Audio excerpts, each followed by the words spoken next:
Journalist Matt Taibbi dropping yet another round of Twitter file bombshells. His latest report exposing how closely top government officials allegedly, sort of allegedly, worked with Twitter back in 2020.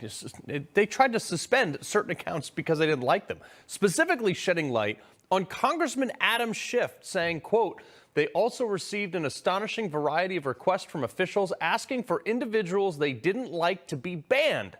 Here, the Office for the Democrat in the House Intel Committee Chief Adam Schiff asked Twitter to ban journalist Paul Sperry. Wow. Here to break it down, retired Lieutenant Colonel Tony Shaffer. Tony, welcome back. I saw this and I was just like, this was the guy. Okay. Now, I'm not a constitutional scholar. However, the First Amendment, right here, we printed this out for you guys. Congress shall make no law. So the congressman, there it is right here. Thank you, Jason, for printing this out. Shall is pretty clear.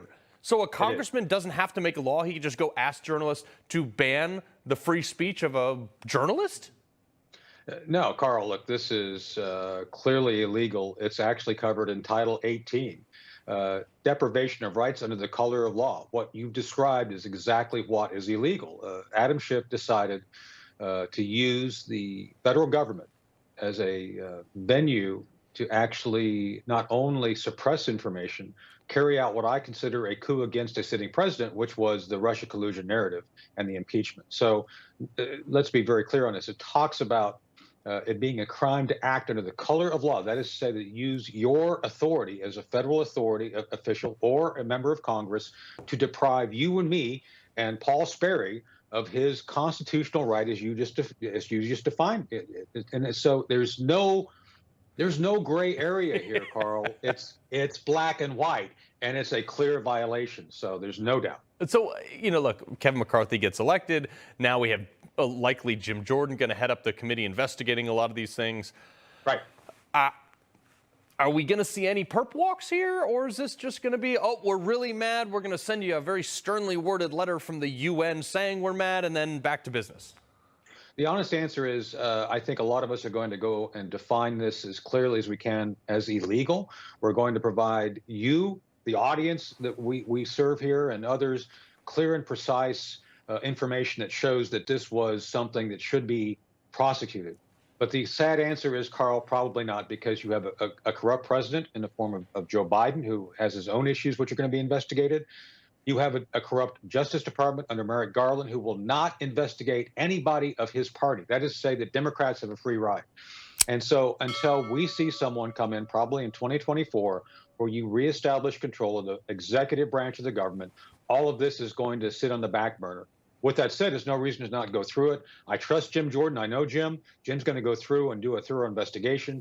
I know Andy Biggs. I know Scott Perry. They're all going to do their best to get information critical to showing how badly our rights were violated as the American people, and be able to start teeing this up for other federal agencies to pick up in 2024 and then on. Yeah, but then we just got to hand it over to the Justice Department, which you just said is not going to investigate. And well, maybe even you need to fire people first before you hand it over. Absolutely. That's true. But Elon Musk, okay, the billionaire who basically has done more for the country in the last 6 months than anybody else, he released this tweet reacting to the news saying that U.S. government agency demanded suspension of 250,000 accounts, including journalists and even Canadian officials.